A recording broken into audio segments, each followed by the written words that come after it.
মানুষকে কষ্ট দিয়ে কেউ কখনো সুখে থাকতে পারেনি। অন্যের চোখের পানি মাটিতে পড়ার আগেই আল্লাহ আসমানে পৌঁছে যায়। তুমি যদি কাউকে কাঁদাও, তুমি যদি কাউকে অপমান করো, তুমি যদি কারো দোয়ার বদলে অভিশাপ পাও, তবে শোনো, আল্লাহ চুপ করে থাকেন না। তিনি সময় নেন, কিন্তু তার গ্রেফতার থেকে কেউ বাঁচতে পারে না। এই পৃথিবীতে আমরা যতই উন্নতি করি, যতই টাকা পয়সা, সম্মান বা খ্যাতি অর্জন করি, যদি আমাদের চরিত্রের নিচুতা থাকে, যদি আমরা মানুষকে কষ্ট দিই, তাহলে একদিন সেই কষ্ট ফিরেও আসে, আর সেটা খুবই ভয়ঙ্করভাবেই। মানুষকে কষ্ট দেওয়া মানে কারো আত্মবিশ্বাস ভেঙে দেওয়া, কারো চরিত্র নিয়ে মিথ্যা কথা বলা, কাউকে ভালোবেসে অবহেলা করা, মা বাবার অন্তর ভাঙা, কর্মচারীর প্রাপ্য না দেওয়া, স্ত্রীর অশ্রু নিয়ে খেলা করা, বন্ধু কিংবা ভাইয়ের বিশ্বাস ভাঙা। প্রিয় ভাই ও বোন, আজকের এই ভিডিওতে আমরা কোরআন, হাদিস এবং বাস্তব জীবনের ঘটনার আলোকে এমন 7টি ভয়ঙ্কর বিপদের কথা বলবো, যেগুলো আল্লাহ তাআলা পাঠান যখন কেউ কোনো মাজলুম মানুষকে কষ্ট দেয়। প্রথম বিপদ, আল্লাহ তার কাছ থেকে বরকত উঠিয়ে নেন। প্রথম যে বিপদ আসে তা হলো আল্লাহ তার জীবনের সব কাজ থেকে বরকত উঠিয়ে নেন। আল্লাহ বলেন, জালিমরা যা করেছে তুমি কখনোই ভাবো না আল্লাহ তা জানেন না। মানুষ যখন কাউকে কষ্ট দেয়, গালি দেয়, ঠকায়, মিথ্যা বলে বা ভালোবেসে খেলনা বানায়, তখন হয়তো মানুষজন কিছুই টের পায় না, কিন্তু আল্লাহ তাআলা সব দেখেন, আর তার প্রতিফল হয় বরকতের উঠিয়ে নেওয়া।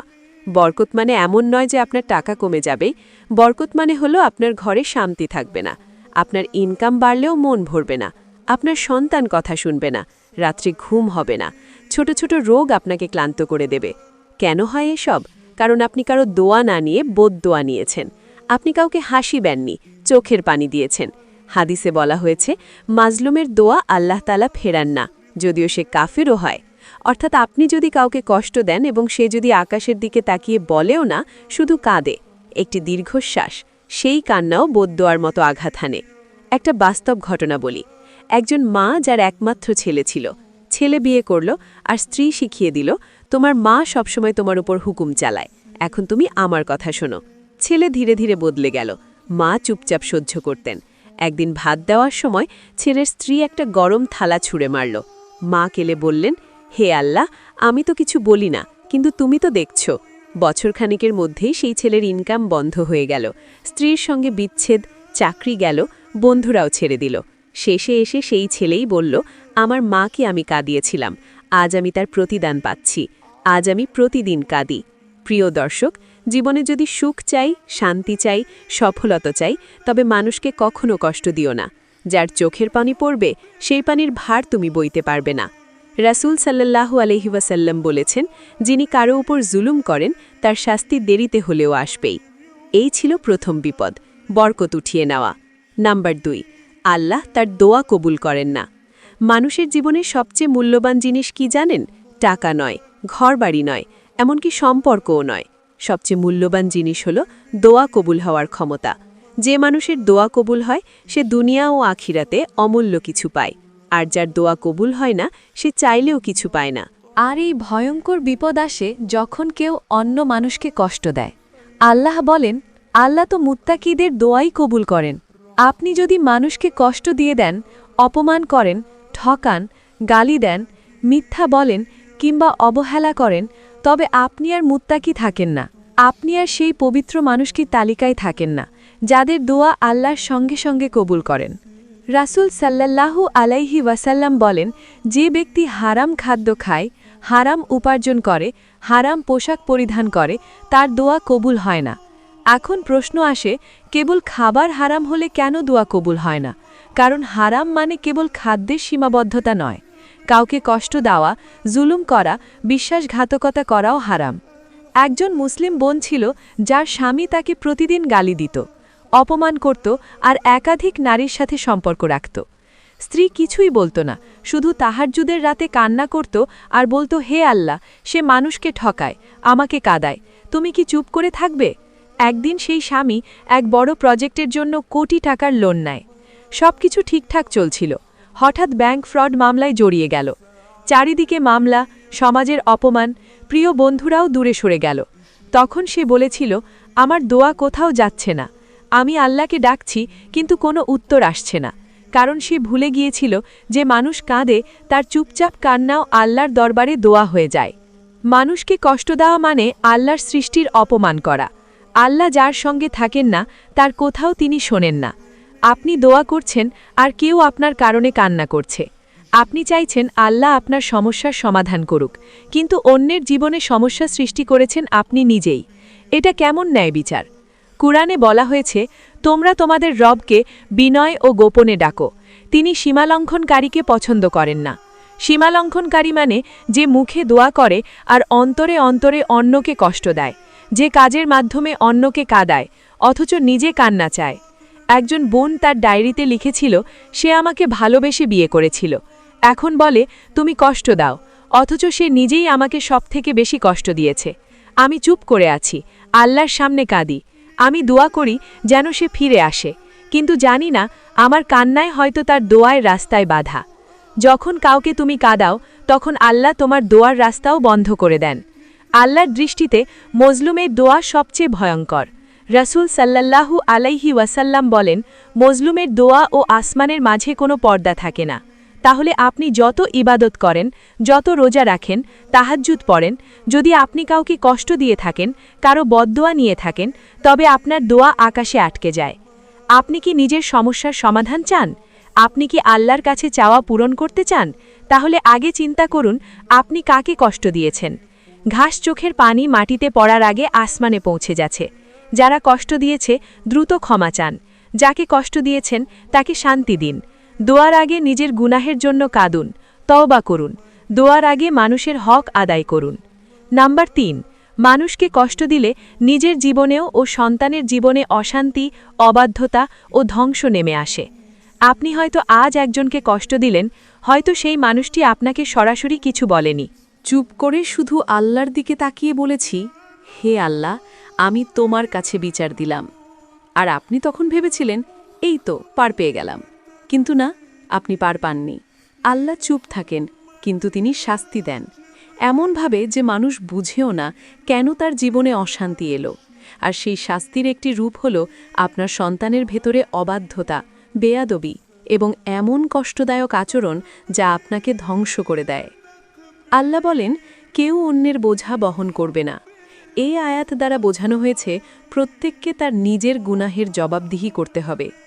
তবে কোরআন ও হাদিসের বিভিন্ন জায়গায় একথাও প্রমাণ পাওয়া যায় যে যখন কোনো পিতামাতা অন্যকে কষ্ট দেয়, জুলুম করে, গীবত করে বা বদদোয়া পায়, তখন সেই গুনাহের প্রভাব সন্তানের রূহ ও চরিত্রে নেমে আসে। একজন মা কান্না করতে করতে বলেছিলেন, আমি সবসময় আল্লাহকে ডাকতাম যেন আমার মেয়ে বড় হয়ে আমাকে ভালোবাসে, কিন্তু আজ সে বিদেশে বিয়ে করে চলে গেছে। 5 বছর আমার কোনো খোঁজ নেয় না। আমি একদিনও তার উপর রাগ করিনি, কিন্তু এখন মনে পড়ে আমি তো একসময় আমার শাশুড়িকে কষ্ট দিতাম, গালি দিতাম, দোয়া করতাম যেন তিনি মারা যান। আজ আমি নিজে সেই অবস্থানে। আমার দোয়া হয়তো আল্লাহ শুনেননি, কিন্তু তার বিচার থেমে থাকেনি। হাদিসে বলা হয়েছে, রাসূল সাল্লাল্লাহু আলাইহি ওয়াসাল্লাম বলেন, তোমরা দুনিয়ায় যা করবে তোমাদের সন্তানদের মাঝেও তা প্রতিফলন দেখতে পাবে। এই হাদিসের আলোকে বলা যায়, আপনি যদি কাউকে কষ্ট দেন তাহলে সেই কষ্ট ফিরে আসে আপনার সবচেয়ে প্রিয় মানুষগুলোর মধ্যে থেকে। নিজের মা বাবা হয়ে আপনি কারো মা বাবাকে কষ্ট দিলে আপনার সন্তানের আচরণে তার প্রতিফলন আসবেই। স্ত্রী হয়ে আপনি অন্য নারীর সংসার ভেঙে থাকলে আপনার মেয়ের বিয়েতে তার প্রতিফলন হবেই। কর্মক্ষেত্রে কোনো জুনিয়রকে অপমান করলে আপনার সন্তান তার শিক্ষকের কাছে অপমানিত হবেই। এই হচ্ছে আল্লাহর ন্যায় বিচার। তিনি মানুষের কষ্টের প্রতিশোধ সরাসরি নয়, বরং সবচেয়ে প্রিয় জিনিসে আঘাত করে নেন। একজন বাবা বলেছিলেন, আমি একজন কর্মচারীকে বেতন না দিয়ে অফিস থেকে বের করে দেই। সে কান্না করছিল। সে কিছু না বলে শুধু বলেছিল, আল্লাহ দেখছেন। আজ আমার নিজের ছেলে চাকরি খুঁজে পাচ্ছে না, হয়তো কেউ তাকে সুযোগ দিতে চায় না। আমি বুঝেছি যাকে আমি কাঁদিয়েছি সে আমার ছেলেকে মানুষ হতে দেয়নি। আল্লাহ কোনো পিতামাতাকে একদম শুরুতে শাস্তি দেন না। তিনি সময় দেন, সুযোগ দেন, দয়ার দরজা খোলা রাখেন। কিন্তু যখন সেই মানুষ শুধরায় না, ক্ষমা চায় না, তখন আল্লাহ তার সবচেয়ে দুর্বল জায়গা অর্থাৎ সন্তানকে দিয়ে শিক্ষা দেন। ক্ষমা চান যাকে কষ্ট দিয়েছেন। মজলুমের দোয়া থেকে মুক্তি পেতে দেনা পাওনা শোধ করুন, সাদকা দিন। আর নিজের সন্তানের জন্য নয়, যাকে কষ্ট দিয়েছেন তার জন্য দোয়া করুন। আল্লাহর কাছে কাঁদুন, বলুন, হে আল্লাহ, আমি আমার গুনাহ স্বীকার করছি। আমার সন্তানের গায়ে যেন তুমি তা না চাপাও। কেউ আপনাকে ক্ষমা করে দিক বা না করুক, আল্লাহ সব দেখেন। তিনি জানেন আপনি সত্যি অনুতপ্ত কিনা। আর যদি আপনি সত্যিকারের অর্থে ক্ষমা চান, তবে আল্লাহ আপনার সন্তানের ভবিষ্যৎকে পরিবর্তন করে দিতে পারেন। নাম্বার 4, মানুষকে কষ্ট দিলে মনে আসে অস্থিরতা, অনিদ্রা ও চরম মানসিক কষ্ট। রাত গভীর, সবাই ঘুমিয়ে গেছে, কিন্তু আপনি একা একা বিছানায় শুয়ে আছেন, চোখে ঘুম নেই। আপনি বুঝে উঠতে পারছেন না কেন আপনার ভিতরে এমন হয়েছে। মন অস্থির, হৃদয় ভারী, নিঃশ্বাসে কষ্টকর, আর ঘুম যেন ছুঁড়ে নিয়েছি। আপনি জানেন না এই ঘুম হারিয়ে যাওয়ার পেছনে আছে কাউকে দেওয়া কষ্টের কান্না। আল্লাহ বলেন, যে মন্দ কাজ করবে সে তার শাস্তি পাবেই। আপনি কাউকে কষ্ট দিয়েছেন, অপমান করেছেন, বিশ্বাস ভেঙেছেন বা কারো ভালোবাসাকে অবহেলা করেছেন, আল্লাহ সেই কষ্টের প্রতিশোধ আপনাকে এমনভাবে দেন যাতে আপনি না বুঝে নিজেই নিজের ভেতর ভেঙে পড়েন। আর এই ভাঙা মনেই জন্ম দেয় অস্থিরতা, কষ্টের বদলে শান্তির লোভ। কেউ যদি আপনাকে সত্যি মনে মনে দোয়া করে, হে আল্লাহ, সে আমাকে কাঁদিয়েছে, তুমি তাকে চিন্তার ঘুনিতে ফেলে দাও, তবে আপনি বুঝতেও পারবেন না কেন হঠাৎ সব ঠিক থাকলেও মন খারাপ। ভালোবাসার মানুষের সঙ্গে ঝগড়া, রাতভর ঘুম না হওয়া, দুশ্চিন্তা, অবসাদ, ভয়, আতঙ্ক, একাকিত্বে গভীরে হারিয়ে যাওয়া, নিজের ভেতরে নিজেকে খুঁজে না পাওয়া, এই সব কিছুই কোনো মজলুমের চোখের পানি থেকে শুরু হতে পারে। রসুল সাল্লাল্লাহু আলাইহি ওয়াসাল্লাম বলেন, যে ব্যক্তি কাউকে কষ্ট দেয়, আল্লাহ তাকে কষ্ট দেন। কষ্ট মানে কেবল শারীরিক আঘাত নয়, মানসিক চাপ, অবহেলা, তুচ্ছতাচ্ছিল্য, অপমান সবই কষ্ট। আর এই কষ্টের প্রতিদানও হয় আত্মিক ঘূর্ণি দিয়ে। অপরের কষ্ট থেকে জন্ম নেয় আত্মিক অপরাধ বোধ। মজলুমের দোয়া আল্লাহর আরশ স্পর্শ করে। অন্তর পবিত্র না থাকলে সেখানে শান্তি নামে না। ভেতরে অশান্তি, বাইরে বিশৃঙ্খলার রূপ নেয়। হৃদয় যদি পাথরের মতো হয়, ঘুম তাকে স্পর্শ করে না। আপনি কাকে কষ্ট দিয়েছেন তা ভুলে গেছেন, কিন্তু সে আপনাকে ক্ষমা করেনি। আপনি হয়তো খুশি থাকার অভিনয় করেন, কিন্তু আপনার আত্মা কাঁদে। আপনি ভাবেন মানসিক সমস্যা, আসলে এটা রুহানি শাস্তি। কোরআনে বলা হয়েছে, তাদের অন্তরে রয়েছে রোগ, আল্লাহ তাদের রোগ বাড়িয়ে দেন। এই রোগ কেবল শরীরের নয়, অন্তরের রোগ, আত্মার ব্যথা, চিন্তার অশান্তি, যা মানুষের কষ্টকে অবহেলা করলে আল্লাহ দেন। শান্তি পেতে হলে প্রথমে করতে হবে 4টি কাজ। নিজেকে জিজ্ঞাসা করুন, আমি কাকে কষ্ট দিয়েছি? ক্ষমা চান আন্তরিকভাবে, যদি সম্ভব হয় সামনাসামনি। তাহাজ্জুদের রাতে কাঁদুন, বলুন, হে আল্লাহ, আমি ভুল করেছি, তুমি আমার ঘুম ফিরিয়ে দাও, মনে শান্তি ফিরিয়ে দাও। নিশ্চয়ই আল্লাহর জিকিরেই হৃদয় প্রশান্ত হয়। আপনি কাউকে কষ্ট দিয়েছেন, তাহলে জিকির, দোয়া, মেডিটেশন কিছুতেই কাজ হবে না, যতক্ষণ না আপনি মানুষের হক ফিরিয়ে দেন। মানুষ কাঁদলে তার চোখের পানি মাটিতে পড়ে, কিন্তু তার অভিশাপ উঠে যায় আকাশে। সে আকাশ থেকে নেমে আসে ঘুমহীন রাত, অস্থির সকাল, অশান্ত হৃদয়ে ভালোবাসাহীন সম্পর্ক। আর আপনি তখনই নিজেকে জিজ্ঞাসা করেন, সব ঠিক আছে, তাও কেন আমি ভালো নেই?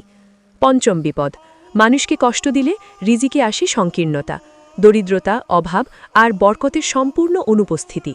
আপনি হয়তো পরিশ্রম করছেন, সকাল সন্ধ্যা কাজ করছেন, কিন্তু মাসের শেষে হিসাব মিলাতে গিয়ে দেখলেন কোথাও যেন টাকাগুলো হারিয়ে যায়। বেতন উঠছে ঠিকই, কিন্তু কিছুতেই সঞ্চয় হচ্ছে না। আপনি ভেবে পাচ্ছেন না, কেন আমার রিজিকে বরকত নেই, কেন আমার টাকা থেকে শান্তি নেই, বরং ঝগড়া, অসন্তোষ, রোগ আর অশান্তি বাড়ছে। আল্লাহ বলেন, আমি তাদের ওপর জুলুম করিনি, বরং তারা নিজেরাই নিজেদের ওপর জুলুম করেছিল। অর্থাৎ আমরা নিজের কর্ম দিয়েই নিজের রিজিক থেকে বরকত সরিয়ে ফেলি।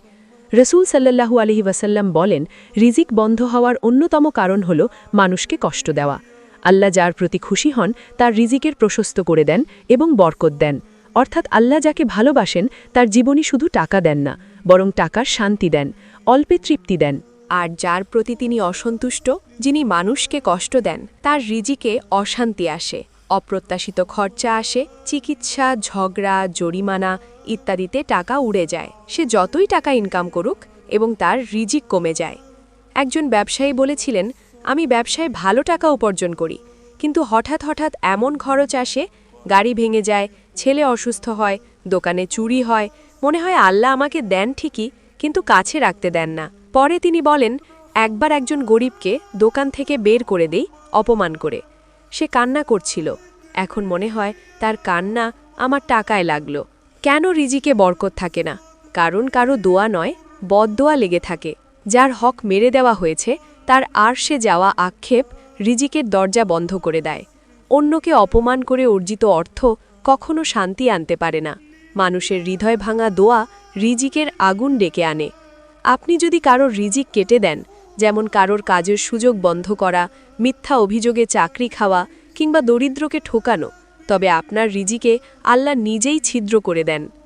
আপনি যদি কারোর মুখের খাবার কেড়ে নেন, তবে আপনি একদিন খাবার খেলেও শান্তি পাবেন না।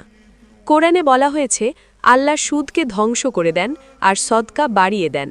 যিনি মানুষের হক নষ্ট করেন, তার অর্থ হল আল্লাহর পক্ষ থেকে ঘৃণিত উপার্জন, আর সেই অর্থে বরকত আসবে না। আপনি নিজেই অনুভব করেন টাকার সুখ নেই, কোনো খরচই যেন থামে না। চিকিৎসা, ঝগড়া, গাড়ি মেরামত, কিছু না কিছুতে টাকা খরচ হচ্ছেই। আয় আগের মতোই, কিন্তু সংসার চালানো এখন কঠিন। এবং আপনি চুপচাপ একা বসে ভাবছেন, আমি তো হারাম খাইনি, তবে কেন এই অবস্থা? কারণ আপনি হয়তো হালাল খেয়েছেন, কিন্তু হারাম আচরণ করেছেন। কাউকে কষ্ট দেওয়াটাই রিজিক থেকে বরকত উঠিয়ে নিতে পারে। সমাধান হচ্ছে শুধু সত্যিকারের ক্ষমা প্রার্থনা করুন। যাকে কষ্ট দিয়েছেন তার কাছে ক্ষমা চেয়ে নিন। সদকা দিন সেই ব্যক্তির নামে, নিজের শান্তির জন্য নয়, বরং আল্লাহর সন্তুষ্টির জন্য।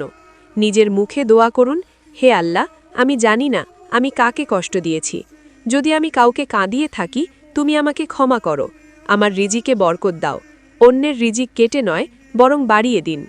গরিবকে সাহায্য করুন, চাকরির সুযোগ দিন, সম্মান দিন। যখন আপনি মানুষকে অপমান করেন, তখন আল্লাহ আপনার উপার্জনকে অপমান করেন। যে মানুষকে আপনি তুচ্ছ ভাবলেন, তার বদদোয়ায় আপনার সবচেয়ে গুরুত্বপূর্ণ দরজাটাই বন্ধ করে দেয়, রিজিকের দরজা। টাকা আনা কঠিন নয়, বরকত আনা কঠিন। আয় বাড়ানো সম্ভব, কিন্তু শান্তি ফিরে পাওয়া কঠিন। নাম্বার 6, মানুষকে কষ্ট দিলে সম্পর্ক ভেঙে যায়, প্রিয়জন হারিয়ে যায়, ভালোবাসা শত্রুতায় রূপ নেয়। একদিন যে মানুষটি আপনার পাশে ছিল ছায়ার মতো, আজ সে দূরেই, এমন দূরে যে একটুও খবর রাখে না, না ফোন, না মেসেজ। তার চোখে আপনি এখন অচেনা একজন। আপনি হতবাক। আপনি একা চিন্তা করেন, কোথাও ভুল হলো, আমি তো ভালোবাসতাম। আপনি বুঝে উঠতে পারেন না কেন এমন দূরত্ব, এমন নিস্তবতা। আল্লাহ বলেন, তিনি তোমাদের মাঝে ভালোবাসা ও দয়া সৃষ্টি করেন। যখন আল্লাহ চাচ্ছেন সম্পর্ক টিকবে, কিন্তু আপনি যদি সেই মানুষটিকে কষ্ট দেন, অবহেলা করেন, অপমান করেন, তখন আল্লাহ সেই হৃদয় থেকে ভালোবাসা তুলে নেন। ভালোবাসা কিভাবে শত্রুতায় রূপ নেয় জানেন? যখন আপনি কারোর চোখে পানি ফেলান, চিৎকারে, গালিতে, অবহেলায় কারোর আত্মবিশ্বাস ভেঙে দেন, সম্পর্কের পবিত্রতা নষ্ট করেন। অহংকারের কারণে মানুষকে কম মূল্যবান ভাবেন, তখন আল্লাহ সেই হৃদয়ে আপনার নাম মুছে ফেলেন। রসুল সাল্লাল্লাহু আলাইহি ওয়াসাল্লাম বলেন, যে ব্যক্তি সম্পর্ক ছিন্ন করে, আল্লাহ তাআলা তার প্রতি দয়া করেন না। অন্য হাদিসে বলা হয়েছে, তোমাদের কেউ যেন ভাইয়ের সাথে 3 দিনের বেশি সম্পর্ক ছিন্ন না রাখে। অর্থাৎ কারো সাথে যদি আপনার ঝগড়া হয়, তাহলে 3 দিনের বেশি সম্পর্ক ছিন্ন রাখা মানে আপনার অনেক বড় বিপদ আসতে চলেছে। এখন ভাবুন, আপনি যদি এমন কিছু করেন যা অন্যকে এতটা কষ্ট দেয় যে সে চিরতরে চলে যায়, তবে এই বিচ্ছেদের গুনাহ কাকে গুনতে হবে? একজন মহিলা কাঁদতে কাঁদতে বললেন, আমি সবসময় তার জন্য সময় দিতাম, সে ছিল আমার জীবন, কিন্তু সে আমাকে বারবার অপমান করত, ছোট করত। আমি কেঁদে কেঁদে বলতাম, আমার কষ্ট দেখো। একদিন আর সহ্য হলো না, আমি চিরতরে চলে এলাম। সে আজ আমাকে খুঁজছে, কিন্তু আমি ফিরতে পারছি না। এখানেই শেষ নয়। তারপর সেই পুরুষ বলেন, আমি বুঝতেই পারিনি আমি তাকে হারাচ্ছি। আজ চারিদিকে মানুষ, কিন্তু কেউ আমার না। আমি ভুল করেছি। অন্যকে কষ্ট দিয়ে কেউ কখনো জয়ী হতে পারে না। অপমান ও অবহেলা জমে জমে ভালোবাসা মরে যায়। কষ্ট দেওয়া হয়তো ভুলে যান, কিন্তু যার হৃদয় ভাঙে সে ক্ষমা করতে পারে না। ভালোবাসা হলো আস্থা, সম্মানের ওপর দাঁড়ানো একটি সেতু। আপনি আঘাত করলে তা ভেঙে পড়ে। আল্লাহ যাদের হৃদয় ভালোবাসা রাখেন, তাদের মাঝেও সম্পর্ক ভেঙে যায় যদি কেউ কষ্ট দেয়। কোরআনে বলা হয়েছে, নিশ্চয়ই আল্লাহ জালিমদের পছন্দ করেন না। আপনি যদি ভালোবাসার মানুষটির উপর জুলুম করেন, তার আবেগে, তার চোখের জলে, তার আত্মসম্মানে, তাহলে আল্লাহ আপনাকে সেই সম্পর্ক থেকে বের করে দেন। অনেকেই ভাবে, আমি তো শুধু রেগে গিয়েছিলাম, এমন কি কষ্ট দিয়েছি, ও তো কিছু বলেনি, মানে সমস্যা হয়নি। কিন্তু আপনি জানেন না, কিছু মানুষ মুখে কিছু বলে না, তারা চুপ করে হৃদয়ে আপনাকে মাফ করে দিয়ে দূরে চলে যায়। আর এমন চলে যাওয়া মানুষ আর ফিরে আসে না। আপনি যদি কাউকে সত্যিকারে ভালোবাসেন, তবে কষ্ট দিয়ে হারাবেন না। কষ্ট দিয়ে কেউ কাউকে ধরে রাখতে পারে না, বরং ভালোবাসা করতে হলে কষ্ট মুছে ফেলতে হয়। যাকে আপনি একদিন আমার সব বলেছিলেন, যদি সেই মানুষটিকে আপনি কাঁদান, তবে জানবেন আল্লাহ আপনাকে সেই সব কিছু থেকে বঞ্চিত করবেন। নাম্বার 7, মানুষকে কষ্ট দিলে দোয়া আটকে যায়, আসমানের দরজা বন্ধ হয়ে যায় এবং জীবনে একের পর এক বিপদ নামে। আপনি হয়তো গভীর রাতে তাহাজ্জুদের জন্য উঠেছেন, হাত তুলে কেঁদে কেঁদে দোয়া করছেন, হে আল্লাহ, আমার বিপদ দূর করে দাও, আমার কান্না শোনো, কিন্তু মনে হচ্ছে আসমান নীরব, দোয়া যাচ্ছে কিন্তু উত্তর আসছে না। আপনি ভাবেন, আমি তো রোজা রাখি, নামাজ পড়ি, তাহলে কেন আমার দোয়া কবুল হচ্ছে না? কারণ আপনি কাউকে কাঁদিয়ে এসেছেন। আপনার কান্নার আগে সেই ব্যক্তির হৃদয় ভাঙার দোয়া আসমানে পৌঁছে গেছে। আল্লাহ বলেন, তোমার প্রভু নির্দেশ দিয়েছেন, তোমরা কেবল তারই ইবাদত করো এবং পিতামাতার সাথে সৎ ব্যবহার করো। আল্লাহ শুধু নিজের ইবাদতের সাথে যে বিষয়টি উল্লেখ করেছেন তা হলে মানুষের প্রতি সৎ ব্যবহার, অর্থাৎ মানুষকে কষ্ট দিলে ইবাদতের ফলপ্রসূ হয় না। রসুল সাল্লাল্লাহু আলাইহি ওয়াসাল্লাম বলেন, মজলুমের দোয়া এবং মুসাফিরের দোয়া ফিরিয়ে দেওয়া হয় না। তিনি আরও বলেন, তোমরা কারো দোয়া থেকে বাঁচো যার উপর তোমরা জুলুম করেছ, কারণ তার দোয়ার মাঝে আল্লাহর ও তার মাঝে কোনো পর্দা থাকে না। অর্থাৎ আপনি যদি কাউকে কষ্ট দেন আর সে চুপচাপ বসে দোয়া করে, হে আল্লাহ তুমি বিচার করো, তাহলে আপনার 1000 রাকাত নামাজও সেই দোয়ার ধাক্কা আটকাতে পারবে না। প্রিয় দর্শক, আমরা অনেকেই কিছু বুঝি, কিন্তু একটা জিনিস বুঝি না, মানুষও আল্লাহর বান্দা, আর বান্দার চোখের পানি কখনো আল্লাহ অবহেলা করেন না।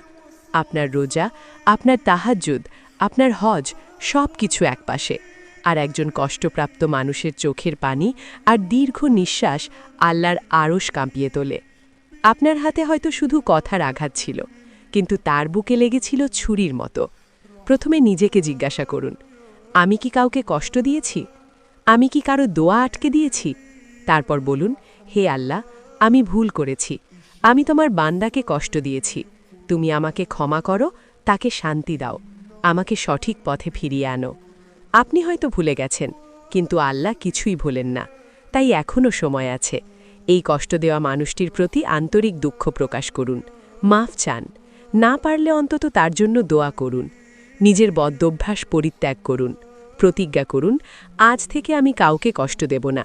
কাঁদুন আল্লাহর দরজায় আর বলুন, হে আল্লাহ, আমি বুঝে গেছি, তোমার বান্দাকে কষ্ট দিলে তুমিও কষ্ট পাও। মানুষের হৃদয়কে কষ্ট দেবেন না, কারণ আল্লাহ মানুষকে ভালোবাসেন, আর আল্লাহ যাকে ভালোবাসেন তার চোখের পানির প্রতিশোধ তিনিই নেন। হে আল্লাহ, তুমি আমাদের এমন বান্দা বানাও যে নিজে কাঁদে কিন্তু কাউকে কাঁদায় না, যে ক্ষমা চায় আর ক্ষমা করে, যে হৃদয় ভাঙে না বরং জোরে। তুমি আমাদের জীবনের সকল বিপদ দূর করে দাও।